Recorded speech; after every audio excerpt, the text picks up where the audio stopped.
Hey guys, welcome back to Football by Rob. It's Rob here. We are at the end of the World Cup season now. I'm making this video roughly 12 hours or so after the France game in the bronze final, the third and fourth place game. Absolute shit show by France, losing 4-6 to England. Looked like a fucking tennis score. But we've had bigger news in the footballing world, to be honest, and I'm going to get into all that. And also look at the Spain Argentina final as well. And I'll just share my thoughts. Before I get started, I just want to thank everybody who's watched any of the videos I've put out throughout the World Cup. We'll be trying to get more regular content out now that the international season's over and club football will be approaching. Do tune in if you want to follow, if you like what I'm saying. And yeah, we'll see where it goes from there. So without further ado, let me just swap my screen and show you all the stuff that happened. And yeah, like I mentioned, there's a lot to discuss, and we'll get right on it. Right, so France ended up losing 4-6 to England. This is the first time England have won a medal at the World Cup since the 1966 World Cup final that they won. They had been to the semi-final in 1990 and 2018, but they ended up losing the third and fourth place game on both those occasions. And this time around, I think they were massively the better team, especially in the first half. I mean, if you see this here, they completely outplayed France. I don't know what France were doing. They looked extremely lackadaisical. They looked completely out of sorts. Like they just didn't want to play or anything. And it was embarrassing to watch as a France fan. On the other side of the coin, as an Arsenal fan, I'm relatively happy that we saw Bukayo Saka, Declan Rice, Eze, all of them perform well in the game. Eze came on as a sub, and Declan Rice and Saka played the whole entirety of the match, and Saka with a hat trick in the World Cup. I know a lot of people are going to say it's inconsequential. It's a game that has no real value. It's a dead rubber. Fair enough, and I agree as well. I think this was a glorified friendly, but you still have to turn up and perform. On the France critique side, I think the defense was extremely poor. I think Mike Maignan was not good either. I think this midfield of Adrien Rabiot and Zaire Emery did not work. Desiree Doué also left a lot to be desired. Cherki was really poor as well. Both Desiree Doué and Cherki were hooked at halftime, and that was a very valid reflection of their performance in the game. Michael Olise, yes, out here I know it shows 2 assists, and he's become the first player to get 6 assists in a World Cup since Pele, I think in the 1970 World Cup. But I think Olise was one of the main reasons why France didn't equalize in this match or even take the lead at one point, because he was so wasteful with his chances. It was annoying. Mbappe bagged 2 goals as well. That takes his total tally to 10 in the World Cup Golden Boot race, and there's a possibility that he might win the Golden Boot. Depends on what Messi does tonight, but we'll see. That's about it. Nothing else to write home about. Deschamps' last game. Yeah, it could have been better, should have been better, but it is what it is. I mean, even if we won this game, it wouldn't have papered over the cracks that appeared in the semi-final loss over Spain. So I'm not too fussed over it. It is what it is. We'll just leave it to that. Right. So moving on to the final today. That's Spain versus Argentina. And yeah, I think this is going to be one hell of a game, irrespective of the result. I think both teams thoroughly deserve to be in this position. If you ask me, the logical mind says that Spain should be the favorites, but one can never write this Argentina team off, especially when they have Messi in their ranks, operating in the way that he has been thus far. But when I see the Spain team, I think they have the best cohesion out of any team that was playing in this World Cup. Even prior to the World Cup starting, I had made a prediction video where I had predicted Spain to win the entire thing. I predicted Spain to beat France in the semi-final. And yeah, I mean, it does sting and it does hurt a little that we couldn't put up a proper fight against them in the semis. But the result was never in doubt, in my opinion, even at the start of the tournament. And I have a lot of friends also who we discuss football with offline, on social media, on our WhatsApp groups and stuff. And I remember telling them as well that yes, France have the better individuals and they have that more stacked looking team on paper. But World Cups are not won by teams on paper. They're not won by individual quality. They are won by the team with the most cohesion. They are won by the team that's actually playing together, that is in sync. And in this Spain team, you see a level of sync that I haven't seen in any other international team in this tournament, at least. Almost akin to the 2010 World Cup squad that won, even though I'll say that squad had more individual quality and talent per position per player. But this team also, they have been amazing. They have been amazing, and they have this really solid backline, the best backline in the entire tournament. They have an amazing midfield trio of Rodri, Fabian Ruiz, and Dani Olmo. Fabian Ruiz has never lost a game when playing for Spain. On the off chance that one of them has an off day, you have the likes of Pedri, who can jump in. You have Mikel Merino, who's been an amazing impact sub earlier on in the tournament. You have the possibility of unleashing people like Nico Williams and Lamine Yamal from the wing if needed. And you have Luis de la Fuente, who has already proven himself to be a very astute manager at the top level, with this ability to change games midway through. He has this really good ability to read game states and make proactive changes as opposed to reacting to what the opposition is doing. So I think there is a high chance that Spain add a second star to their crest tonight. But we'll see what happens. Either way, no matter who wins, this will be a historic achievement, in my opinion. On the off chance that Messi wins it, I think this just cements him as the greatest ever player in the history of the sport, and there will be no doubting it, no debate that you can bring up. I know a lot of people are going to say, well, he's only got 2 World Cups and Pele has 3. And yeah, fair. I mean, yeah, you could say that, but I'd like to remind the casuals and the people who aren't that aware that Pele didn't play the 1962 World Cup final. At least he was injured earlier on in the tournament, and that World Cup win for Brazil was essentially down to Garincha's carry job. Even though there is some controversy because Garincha was sent off in the semi-final and then he managed to get that ban moved and he managed to play the final. But we are not going to go into all that. That'll open up a can of worms nobody like. Uh, but yeah, Garincha was the reason that Pele has one of those 3 World Cups. 58 and 70, yeah, Pele was front and center of that entire Brazilian generation at that point in time. But 62, you have to give Garincha the props before you talk about Pele having another star or another World Cup. 86 was another carry job as well by Diego Maradona, and that everybody knows about, even people who haven't watched him live. I know I haven't watched either Pele or Maradona live, but I can attest to their greatness on the basis of all the literature and all the highlights and everything that I have exposed myself to over the years. I don't have any qualms in saying that Leo Messi's 2026 World Cup is a bigger carry job than both of those. And again, there's no secret to the fact that I am not a Messi fan, nor am I an Argentina fan. But I don't have to like somebody to rate them. Let's just get that out there. I don't have to like somebody to rate them. So I think they have a very good chance. But let's see what happens. Who do I want to win? I would prefer Spain winning, maybe, because there are more Arsenal players who are in the Spanish squad. That's about it. Otherwise, I don't have any skin in the game. It's the first time in over, 8 years that I'm going to be watching a World Cup final with zero pressure as a fan. Like, I don't really care who wins it. It is what it is. And I hope the best team wins. I wish both the teams all the best. Go out there and make your nations proud. Go out there and make your families proud. Make yourselves proud. Now, we're going to move on to the transfer window news that rocked the entire Premier League last night. I wanted to do a video about this earlier, but I wanted to sit on it, get my thoughts together, gather them, and then present it, as opposed to just being reactionary or try to get the news out quickly. And that news is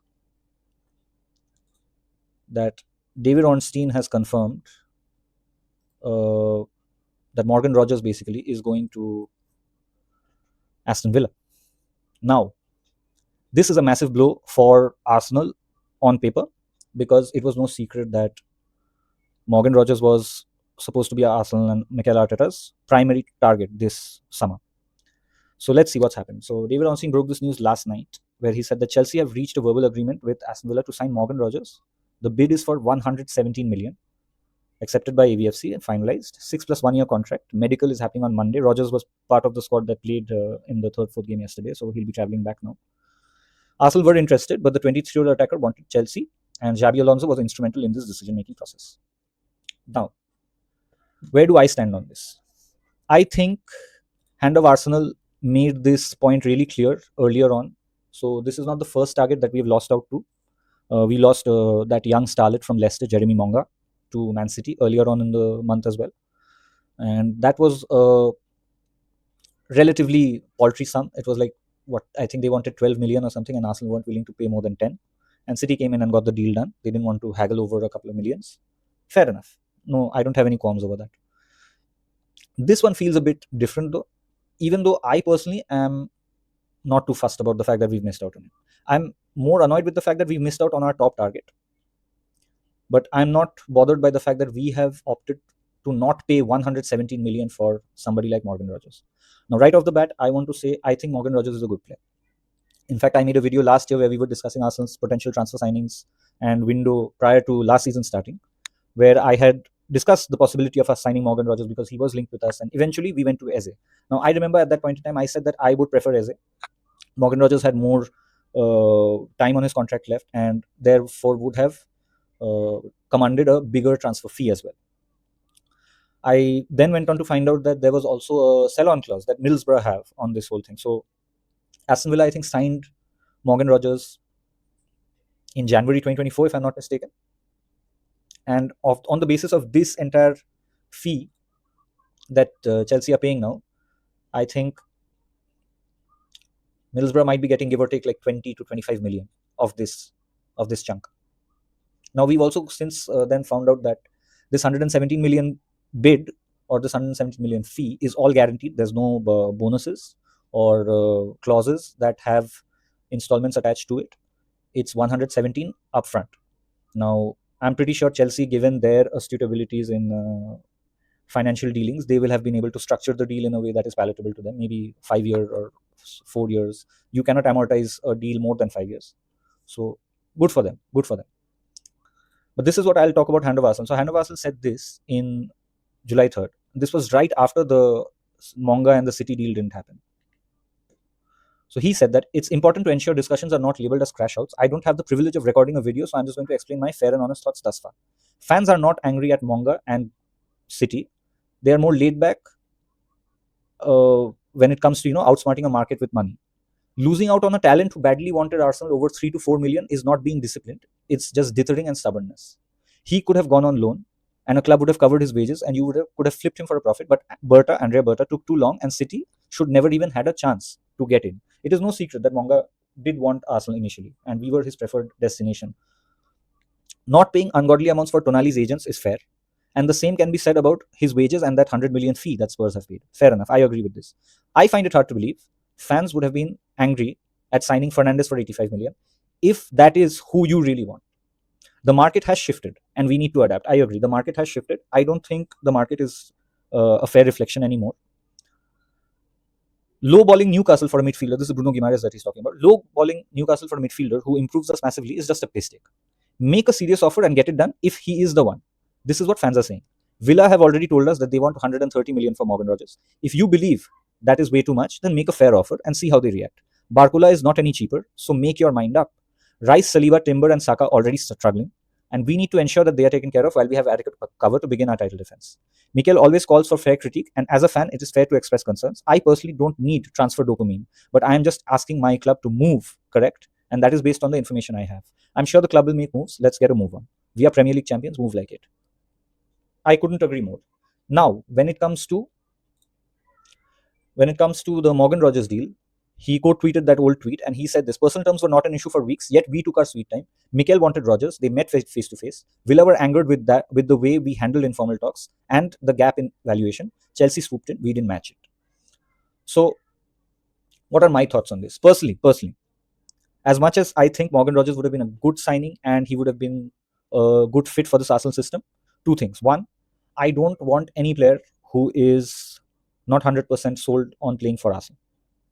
That's just me. I don't want them. If you are having second thoughts, if you have doubts in your mind, fair enough. Go where you want to go. I don't need you here. Secondly, ever since that Elliot Anderson deal went through, where City paid 160 million, Aston Villa were adamant that anything that they do for a deal for Rogers needed to be a British transfer record for a British player. So that's what has happened now. 117 is effectively a British transfer record for a player from the UK. I'm personally glad that we have opted not to pay that much money for Morgan Rogers, because I think that could have hamstrung us in our quest to find other people and other players for the rest of the squad. But it is imperative to see how Andrea Berta and Arsenal recoup from this and pivot. What do they do? What would I do?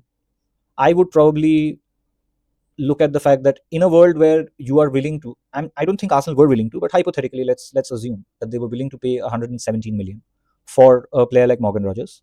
I would much rather you slap some more money on that, go up to 140, 150, and try and get somebody like Vinicius Junior. Now, here if you see this is 140 million euro. If I show you the converter, 140 million euro will basically equate to 120 million pounds.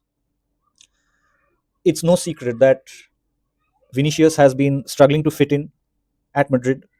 It's no secret that Real Madrid are probably looking to bring somebody like Michael Olise right here to the club, and they are not uh, made of money either. I mean, yeah, they have a lot of revenue and everything, but it's not like they have a 500 million war chest that they are just going to go and splash this time around. So there is a possibility that they might be looking to pick up money from the market before they go and look for Olise. I don't think Vinicius and Mbappe work in the same team. I think the Vinicius and Mourinho dynamic also is something that could be a recipe for disaster for Madrid if allowed to fester. So if I was Arsenal, I would want them to be proactive, go and put in a bid and see what happens. It's time. It's time you did that. Morgan Rogers is done and dusted. Move on, move on. Andrea Berta has a track record for having multiple irons in the fire at the same time. We saw that last season as well. He was lining up Benjamin Sesko and Gyökeres at the same time, and eventually the club decided to pull the trigger on Gyökeres. Whether you think that's the best move or not, or whether you think Sesko would have been a better fit or not, that's different. The point is, you have now lost two of the targets that you publicly stated were on your list. Where do you go from here? I think Vinny is one option, especially because there is a possibility that he might not want to stick around, right? His contract expires in a year. So I have not known Madrid to lose players on a free. I have not known Madrid to lose players of this top caliber on a free. Now, the only way this doesn't happen is if Vinny signs a new contract. If Vinny signs a new contract, he's unattainable. I think his wages also could be an issue. Yes, I have mentioned this also in previous videos that I'm worried about what sort of wage he's going to command and how that will impact the rest of the squad and the wage structure that we are trying to implement in the squad right now, right? But if Madrid want Michael Olise, go and make a bid for Vinny and see what happens. What's the worst they can say? No. That's it. If they say no, we move on. Who do we move on to? I would look at somebody like Bradley Barcola. Yes, again, now I'm on record having said that I don't think Bradley Barcola is the finished article. There is a lot that he still has to do. But I am much more comfortable spending, say, 100 million euro on Barcola over spending, what, 120, 117 million pound on Morgan Rogers. I think Arsenal require an out-and-out winger more. We've also lost Leandro Trossard. We've got this young fellow Christoph Zolis from, I want to say Club Brugge. Yeah, Club Brugge. And I don't know. I haven't seen enough of him to give you an educated opinion. But I would be worried if he and Martinelli were the only left-wing options that we had starting the World Cup. But I would still prefer Barcola. I think he has enough, raw ability for us to be able to mold. And given the fact that PSG are also on the market to bag Yan Diomande from Leipzig, there is a possibility that either Barcola or Desiree Doué might become available. If we can get either of them, I'd be okay with that. I'd be okay with that personally. What are the other options we can look at?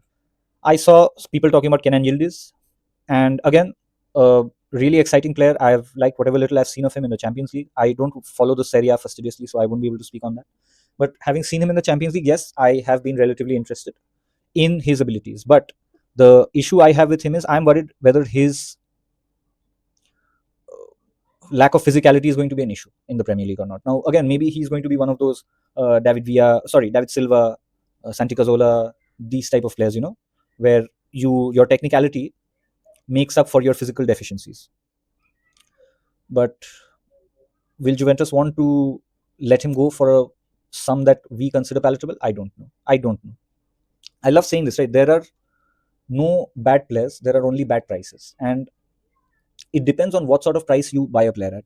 Like Morgan Rogers, if you gave me Morgan Rogers at 90 million euro, what does 90 million euro equate to? 90 million euro equates to, say, 77 million pounds. At 77 million pounds, Morgan Rogers is a pill I can swallow. at 117 million pounds. I'm sorry for putting this image out there, but that same pill feels like a fucking suppository going up you know where. So it's really important for us to see that we don't end up paying over the odds just because we have the money or just because somebody can strong arm us. And I don't want that, because we already are in a position where we have to focus on a lot of the other squad as well. Saliba is injured. Urian Timber is injured. You have uh, who else? Ben White is injured. So we are, as things stand, we are on track to start the season with one centre back who is right footed, who is fit. We don't have a single full back who is right footed and fit. And that is worrisome. That is genuinely worrisome. Saliba is going to require injury surgery, and it's going to be what 4 to 5 months based on the reports that I have read thus far. So right off the bat, I am not counting Saliba in the conversation from the start. Gabriel and Mosquera will be needed for that centre back partnership, and neither of them can afford to get injured because there is nobody behind them, right? And then you have the whole right back issue where you have nobody who's available. So what do you do? There are, I mean, you can try and play two left-footed centre backs. You can play maybe Gabriel and Calafiori or Gabriel and Hincapie, but I don't think that will work for Mikel because his system always relies on having a right-footed centre back and a left-footed centre back for different reasons. Based on the game state, based on the state of the play, you decide how you're going to progress the ball. And I think having two left-footed centre backs will make it difficult, even though both Calafiori and Hincapie are good ball progressors themselves. Then you see what will happen to left back then. Are we going to bring Miles Lewis Kelly back into the left back situation, or is he going to stay on in midfield? We don't know. You also have to consider the fact that we might be looking for a striker as well. Now, I've read stories and rumors about Victor Gyökeres being involved in a swap deal plus money for Julian Alvarez. And again, I have mentioned this in the past as well, and I don't want to keep sounding like a broken record, but I don't want Alvarez to come if we are his contingency choice. It's no secret that Alvarez wants to go to Barca. He's come out and said this openly multiple times. He's publicly requested a transfer away from Atleti. He's spoken in the mix zone at the World Cup for one of the Argentina games where he flat out told the reporters that, I think the best course of action is for me to move from Atleti and go to Barca. But Atleti have been firm in their stand. They have said that they will not be selling to Barca or Real Madrid. So I don't want a situation where we sign him for 1 year or 2 years, and then he decides to say, "Oh, I miss Barca and I miss the climate in Spain, and I want to go." I don't want that shit. Go there. I don't want a Di Maria 2.0. I don't want that. It's not worth it. And I don't want to sacrifice somebody like Gyökeres for that, because Gyökeres actually wants to play for us. He wanted to play for us. Again, there is no doubt in my mind that between Alvarez and Gyökeres, Alvarez is the better striker, the more clinical striker, the more proven when it comes to a Premier League scenario, and more world class ultimately. But that doesn't make up for the desire. And if you're going to leave me high and dry when I need you the most, then mate, you might as well just not bother from the start. That's my stand on it. Again, other people might disagree. So on the off chance that if we are looking to buy a striker as well, we'll have to figure out a way to conduct our business that we don't overspend and then be short. Oh, we are 20 million short of the valuation that they want for Alvarez. I don't want that stuff. I also don't want Arsenal to keep dilly-dallying on the Bruno Guimaraes deal now, because it looks like Bruno does want to join us. Like Hand of Arsenal said, if you like him, make a fair offer. But this low balling and this bargain hunting attitude, like you're looking for special deals in Aldi, that's not going to work. That's not going to work. We can also look at 11 NJ, in my opinion. I think he had a solid campaign with Everton. Not exactly the most consistent, but for 55 million, I think 55 million euro, that is, I think he would be a solid deal. What does 55 million euro equate to? Let's check. Yeah, roughly 50 million pounds. I mean, we spend more than that on Madueke, who I think was not worth that much. But the market is cooked now. We can also look at Junior Krupi. I really liked him. All the performance that he's shown last season. Arsenal are not linked with him thus far right now, but you never know. This transfer window has shown us. I mean, the Kukurea story from Chelsea to Madrid, and then this Morgan Rogers one, the Yuri Tillemans one, or the Andre Santos one. It has shown that a lot of these deals are happening away from the media gaze, And tomorrow, if Arsenal are also in the running, I won't be surprised. Personally, I think Junior Krupi would be a good signing. I'd be okay with him starting for Arsenal, but he can't be the first choice starter every time. I would prefer Junior Krupi as the rotation option, but we need to get somebody better. And for defense, now again, this is another issue because we've lost Saliba. I have been seeing rumors that we are looking at Ezri Konza from Villa. I don't think Villa will do business with us now after the whole Morgan Rogers thing and how we conducted ourselves, basically, according to the ITKs. I'd be really surprised if Villa even entertained us for any other transfer now. And personally, I don't rate Ezri Konza that much either. I don't think it makes sense for us to go and buy him. And at the same time, I'd be surprised if Ezri Konza himself would want to come and play because even he will know in the back of his mind that Saliba is going to come back from the injury. Saliba is not going away anywhere. He's here to stay. Saliba has a long contract. I think he's contracted till 2029 or 2030, if I'm not mistaken. So Saliba is going to be around. So do you take that gamble on yourself to go to a club where you know that the actual starter is going to come back 6 to 7 months down the line, and you might then become a bench or a squad rotation option, or do you back yourself to go and uh, you know upset the apple cart and dethrone the established starters and make your place in the squad? Yes, I mean Konza can certainly have the confidence to do that, but I don't think he has the ability to dethrone Saliba in the long run. And because of these things, I think he would probably prefer staying at Villa, or maybe he would prefer going somewhere else. The same logic also applies to Maxence Lacroix. He's at Crystal Palace now. He was also Saliba's deputy for the French World Cup squad. And again, I'll make it certain. I am not a huge fan of Lacroix. I think he has a lot of mistakes in him. I think he was partly at fault, him and Desiree Doué, partly at fault for that second goal that France conceded to Pedro Porro in the semi-final. And yeah, he's not something to write home about, in my opinion. But I would probably take him over Konza. That's just me. In fact, another player that I would actually consider taking, who I haven't mentioned here at all, is John Stones. I would genuinely be okay with taking John Stones. He's free. He's without any club right now. I'm pretty sure Arteta is aware of him. I think they had an overlap when Arteta was coach over there.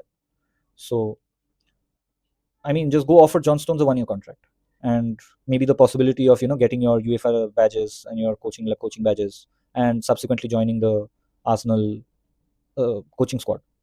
I think that's a valid idea. You could do that. Whether he'd be willing to do accept it or not is a different thing. But you need to try now. You cannot sit and wait for market opportunities to fall in your lap. You need to go around and create market opportunities. Go put in a bid for Vinny and see whether that sets off the domino effect in the rest of the market or not. Go and look at a Barcola or a Doué once you know that the Diomande deal is going through for PSG. It's imperative that we do all these things. Yeah, that's where I'm at. That's where I'm at. If you ask me, I'm not losing any sleep over Morgan Rogers. I wish him all the best, as much I can to somebody who's willing to play for fucking rent boys. But fair enough. He's a good player. Good for him. You chose that. Good for him. I think Chelsea have a good situation. They have the possibility of actually putting up a proper title challenge because they don't have any European commitments this season, and they can actually focus only on the league and the domestic cups. They have a big enough squad that they can prioritize the competitions that they're in without compromising. But at the same time, I think they have a lot of issues that they need to address too. They have lost Kukurea. I don't know if this Morgan Rogers deal is happening and he's going to come and play with Cole Palmer and Enzo Fernandez, or he's coming as a replacement for Enzo, or what happens to Cole Palmer after this. We don't know. We don't know. There's also a possibility I read that uh, because Arsenal may have sold him the idea of him being more versatile and sometimes he'll play in the middle and sometimes on the left, and Chelsea have flat out told him that we just want you to play down the middle. Maybe that's also one of the reasons that he's decided to opt for Chelsea. And fair enough. I mean, at the end of the day, every player deserves the right to be comfortable where they want to play, how they want to play, with whom they want to play, and it is what it is. Let's see whether it pans out well or not. This could go one of two ways. That this could be a signing that we look back and tell, oh, Arsenal completely fumbled the bag on this, or it could be a Mikhailo Mudryk part two. Nobody knows for sure.